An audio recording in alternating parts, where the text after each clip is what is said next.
Hi, everybody, and welcome to another episode of McNulty's Book Corral. I'm your host, Thomas McNulty, and yes, we sometimes get strange visitors from another planet that stop in here to talk about books.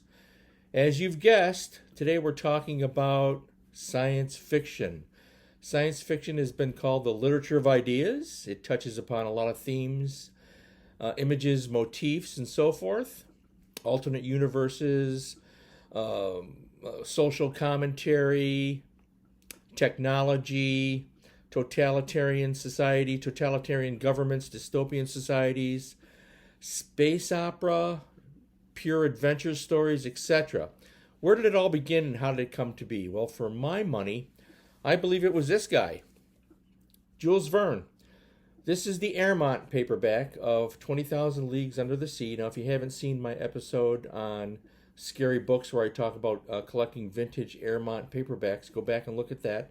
This is another of the vintage Airmont paperbacks. Now, this one has a fantastic cover artwork. You'll notice that the Nautilus, the submarine from 20,000 Leagues Under the Sea, is similar to the image that we get from the famous Walt Disney feature film starring the late, great Kirk Douglas in the 1950s. The Walt Disney movie, I think, is a classic, and it really set the stage and set the mold for what imagery we have in relationship to this book. The book is fantastic. I'm a Jules Verne fan. Jules Verne may, in fact, get his own episode. So, Airmont paperbacks, they're notable by the bird logo, which is hard to see, I know, in this video. Airmont paperbacks I collect. We're going to get to a few more. In the episode on scary books, we talked about H.G. Wells. Well, I believe 20,000 Leagues Under the Sea and The War of the Worlds are probably the two most influential science fiction novels ever published. Now, this edition of War of the Worlds is also another Airmont paperback. You can't go wrong with Airmont classic paperbacks from the 1960s, and I do collect those. This is the vintage Berkeley from the 1970s. Again, vintage book collectors know what I'm talking about. We know how we love certain editions, and the Airmonts and the Berkeleys for this particular title, these two books here, are highly sought after by collectors in good condition. And as you can see, I'm a lucky book hound. I have them in really good condition. So H.G. Wells. Now, we can't stop, when we're talking about H.G. Wells, we can't stop with War of the Worlds, because I think that The Time Machine is also another one, and this is an Airmont paperback from the 1960s. Now, I think that most of you are probably familiar with the film versions of these great books, as well you should be. They're great movies. I highly recommend you watch the films, and when you're reading these books, especially with younger readers, you can play the movies, and you can get into discussions about the differences between the films and the books. And get a dialogue going with young readers. It's a lot of fun to do that. So we'll start with that classic stuff. Now, I want to jump ahead a little bit because I want to start right off with this. This is a more recent book. Brad R. Torgerson. I've never met the man. I know nothing about him.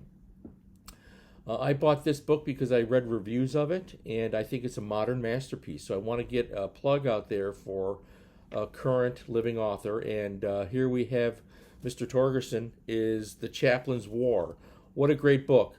Now, again, science fiction is the literature of ideas, and he touches upon a lot of relevant ideas that are relevant to today's world. For better or worse, science fiction is a thinking man's literature. Great book by Mr. Torgerson, Chaplain's War.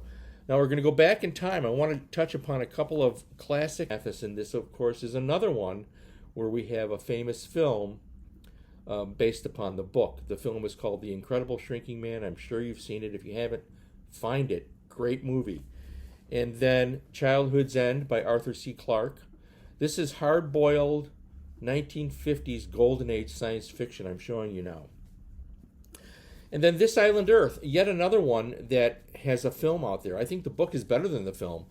There are noticeable differences between the book and the movie. Read the book by Raymond F. Jones. Raymond F. Jones, I think I'm going to do a little more in the future on him. He's really forgotten. This is a first edition hardcover. This is a Shasta edition that came out of Chicago. And this was the Science Fiction Book Club edition, which in this edition here, it came with an advertisement for the Science Fiction Book Club, which is dated December 1953, so that dates this book to 53.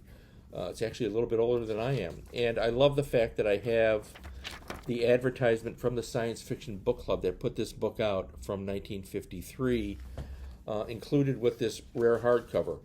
When I say rare, I don't think it's as rare as late 30s, early 40s Superman and Batman comic books. But it's a scarce book. It's not an easy book to find in good condition, and I'm glad to have one. Again, This Island Earth, Childhood's End, 50s science fiction. And of more recent vintage, The Black Company by Glenn Cook. This is a series. What a great book. This is one of those books that combines elements of science fiction with fantasy. Superbly, I might add. I, Robot by Isaac Asimov. You've heard of it?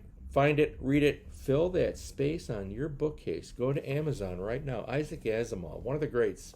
So for you young readers who are unfamiliar with these authors, I hope that this encourages you to go out and find these books. Stranger in a Strange Land. Talk about the literature of ideas. Heinlein really nailed it. This is his most famous book. I think it's great. I actually prefer some of his earlier work, which were written for younger readers, than this. But this book is so good, it's so compelling, you can't ignore it. It's Stranger in a Strange Land. What happens when an alien comes to Earth? How is he treated? A couple of other quick recommendations before we go. And again, I want to mention this is going to be the first episode of several relating to science fiction, which is considered by many to be the #1 genre in literature. You tell me, how do you feel about it? The Star's My Destination by Alfred Bester. It's always in print. You can't miss it. Here's one by Jack Williamson and James Gunn. James Gunn is still with us. He just had a couple of books come out a few years ago, and they're really good. Starbridge, which was a collaboration between the two authors. This is also widely viewed as a classic book. Compelling. You can't put it down once you start reading it. It's one of my favorites. And then Joe Haldeman's The Forever War. I think everybody is familiar with this. This is a current edition. You can't go wrong with it. Science fiction is fun to read. Again, the literature of ideas.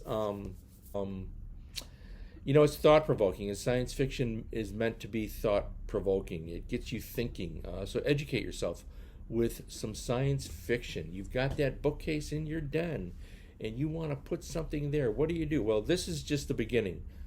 Future recommendations on science fiction will be coming in the very near future.